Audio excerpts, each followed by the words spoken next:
Breaking news సైబమ్మ బప్పం websites block చేయించారు సైబర్ క్రైమ్ పోలీసులు. సవాల్ విసిరిన ఇమ్మడి రవితోనే వెబ్సైట్స్ ని మూయించేశారు. వెబ్సైట్ లాగిన్స్ అలాగే సర్వర్ వివరాలతో ఐబొమ్మ బప్పం వెబ్సైట్స్ మూసేశారు. రవి వద్ద సీజ్ చేసిన హార్డ్ డిస్కులను విశ్లేషిస్తున్నారు. కస్టడీ కోసం రేపు కోర్టులో పిటిషన్ వేయనున్నారు.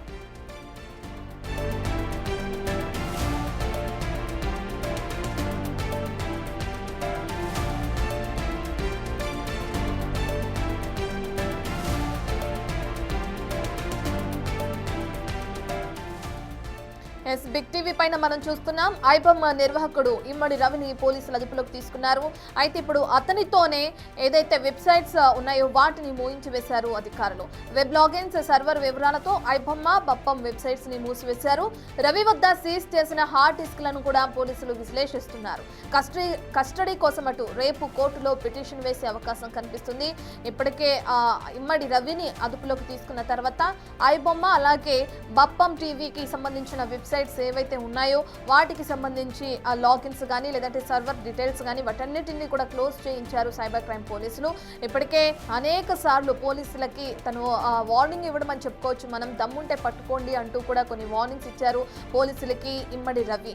సో ఎటుకేలకు పోలీసులు నిన్న అతని అదుపులోకి తీసుకోవడం జరిగింది. హైదరాబాద్ లో ఒక ఫ్లాట్ లో అతను ఉంటుండగా సమాచారం అందుకున్న పోలీసులు అతన్ని అదుపులోకి తీసుకున్నారు. దాని తర్వాత ఇప్పుడు పోలీసులు తన చేతనే ఈ వెబ్సైట్స్ అన్నిటిని కూడా బ్లాక్ చేయించి వాటిని మూసివేయించడం కూడా మనం చూస్తున్నాం.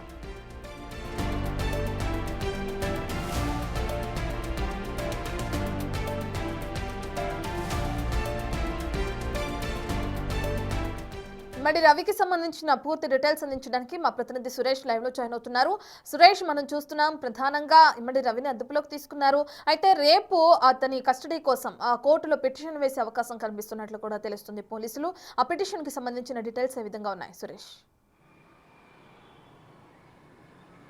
అంటే ఐబొమ్మకు సంబంధించి వెబ్సైట్ నిర్వహిస్తున్నటువంటి ఇమ్మిడి రవి పోలీసులకు సవాల్ విసిరాడు. నన్ను దమ్ముంటే పట్టుకోండి చూద్దాం అని చెప్పేసి కూడా పోలీసులను నన్ను పట్టుకునే తరం లేదు మీకు అని చెప్పేసి అప్పటి సివి ఆనంద్కి స్వయంగా మెసేజ్ చేయడం జరిగింది. దీన్ని చాలా సీరియస్గా పోలీసులు తీసుకొని అతన్ని పట్టుకోవడం జరిగింది. నిన్న అరెస్ట్ చేసి రిమాండ్కి తరలించారు.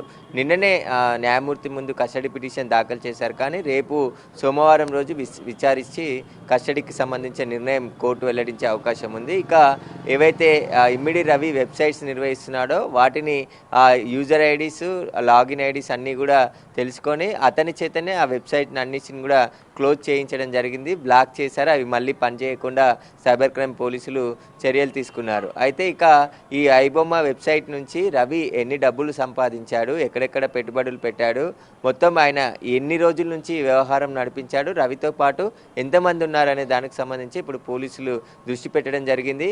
పోలీసులకు సవాలు విసిరాడు. కానీ పోలీసుల ముందు ఆ సవాల్ని పోలీసులు స్వీకరించి అతన్ని వీలైనంత త్వరగా అరెస్ట్ చేయడం జరిగింది. దాదాపు ఒక 6 నెలల నుంచి కూడా ఈ కేసుని పోలీసులు దర్యాప్తు చేస్తూ అనేక కోణాల్లో దర్యాప్తు చేయడం జరిగింది. ఐబొమ్మకు సంబంధించి నిర్వాహకులకు సంబంధించి ఎలాంటి క్లూస్ లేకున్నా ఇప్పుడు ఉన్నటువంటి టెక్నాలజీ ద్వారా పోలీసులు ఆధారాలన్నీ కూడా సేకరించి ఐబొమ్మ నిర్వహిస్తుంది రవి అని చెప్పేసి కూడా పోలీసులు గుర్తించడం జరిగింది. అతనికి కొంతమంది సహకరించి ఉంటారు. లేదంటే ఒక్కడే ఇదంతా నెట్వర్క్ నడిపించడం సాధ్యం కాదు. కాబట్టి ఎవరెవరు సహకరించారు, దేశవ్యాప్తంగా ఆయన నెట్వర్క్ ఉంది కాబట్టి ఏ రాష్ట్రాల్లో ఎంతమంది నిందితులు ఉన్నారనే దానికి సంబంధించి కూడా పోలీసులు వివరాలు ఆరా తీస్తున్నారు. అయితే గతంలో సెప్టెంబర్ 29వ తేదీన అప్పటి సివి ఆనంద్ ప్రెస్ మీట్ పెట్టి కొంతమందిని అరెస్ట్ చేసి రిమాండ్కి తరలించాము.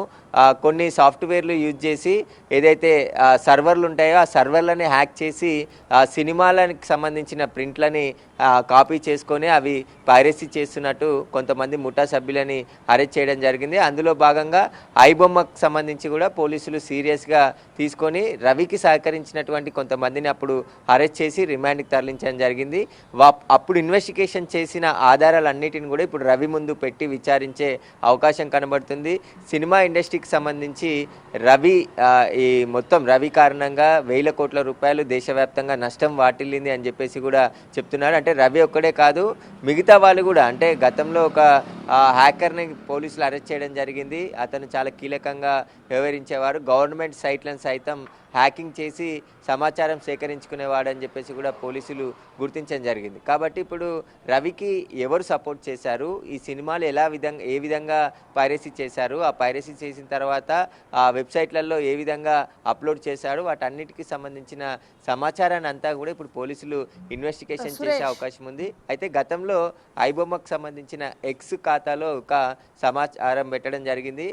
సామాన్యులకు సినిమా అందుబాటులో లేకుండా పోయింది కాబట్టి నేను పైరసీ చేసి ఫ్రీగా పబ్లిక్ సినిమా చూసే విధంగా పైరసీ చేస్తున్నామని చెప్పేసి కూడా ఆయన చెప్పడం జరిగింది. దాని పట్ల నెటిజన్లు కూడా కొంచెం పాజిటివ్గా రెస్పాండ్ అవుతున్నారు. ఎందుకంటే సినిమా ఎందుకంటే కొత్త సినిమా వస్తే రేట్లు ఇష్టం వచ్చినట్టు పెంచేసి సామాన్యుల నడ్డి విడిచేస్తున్నారు. కుటుంబంతో కలిసి సినిమాకి వెళ్ళాలంటేనే పరిస్థితి లేకుండా పోయింది అని చెప్పేసి కూడా ఈ రవికి మద్దతుగా కూడా సోషల్ మీడియాలో కొన్ని ట్వీట్స్ చేస్తున్నారు. కాబట్టి ఇప్పుడు రవికి సంబంధించిన సమాచారాన్ని అంతా కూడా పోలీసులు సేకరించడం జరిగింది. అతని కస్టడీలోకి తీసుకొని విచారిస్తే మరిన్ని విషయాలు బయటకు వచ్చే అవకాశం ఉంది. రేపు స్వయంగా Hyderabad commissioner Sajjanar press meet పెట్టి పూర్తి వివరాలు, ఈ కేసుకు సంబంధించిన వివరాలన్నీ కూడా లేటెస్ట్ అప్డేట్ అంతా కూడా సమాచారం ప్రెస్ మీట్లో వెల్లడించే అవకాశం కనబడుతుంది. రేపు ఉదయం అఫీషియల్గా ప్రెస్ మీట్లో ఈ కేసుకు సంబంధించిన అన్ని వివరాలు కూడా హైదరాబాద్ కమిషనర్ సజ్జనార్ వెల్లడిస్తారని చెప్పేసి కూడా పోలీసులు చెప్తున్నారు. రైట్ సురేష్, ప్రస్తుతం అటు రవి ఎవరి దగ్గర అదుపులో ఉన్నారని చెప్పుకోవచ్చు, ఎక్కడున్నారని చెప్పుకోవచ్చు, దాని తర్వాత అతని వర్షన్ ఏ విధంగా ఉంది అరెస్ట్ అయిన తర్వాత?